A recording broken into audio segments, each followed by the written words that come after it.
Sebenarnya kalau nak bagi rambut tumbuh balik ni, dia ada macam-macam cara. Yang pertama dari segi pemakanan. Macam saya recommend ambil biotin gummies tu kan.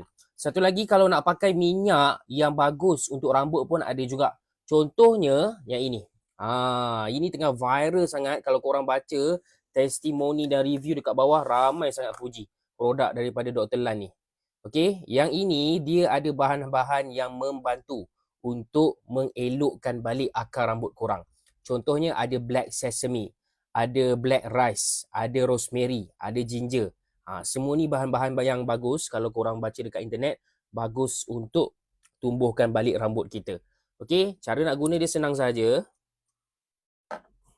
Contohlah kalau korang jenis yang M kan, dekat depan dah M kan, okey, korang titik, lepas tu korang urut dekat bahagian yang rasa macam rambut tu dah tak ada. Okey.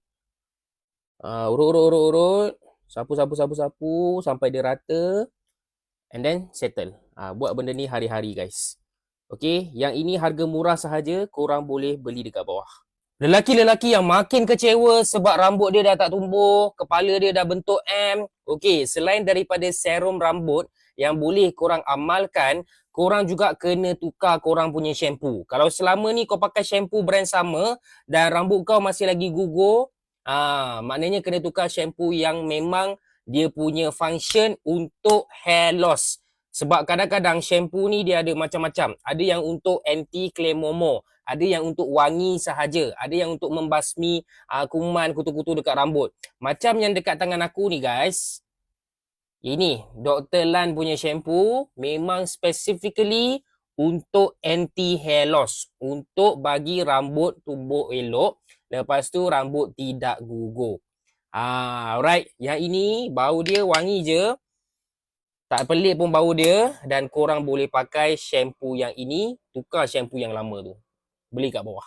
Akak-akak yang tengah kecewa dengan suami sebab suami punya telur tu bau busuk, bau masam, siap ada pakej jerawat. Ni, kau sental je kak pakai sabun yang ini.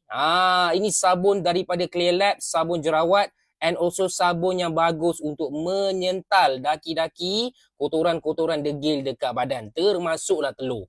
Okey, yang ini kalau korang baca, sabun kolon ni, yang specialnya bau dia kalau nak compare dengan sabun yang lain, bau dia macam bau perfume tau. Jarang-jarang sabun ada bau perfume. Ini lepas mandi confirm wangi sangat. Kalau akak-akak boleh baca dekat sini, dia fresh, hydrating dan long lasting. Maknanya yang ini bila dah sental nanti, bau dia bukan hilang macam tu je. Okey? Confirm suami lebih wangi, akak pun lagi happy. Beli yang ini dekat bawah.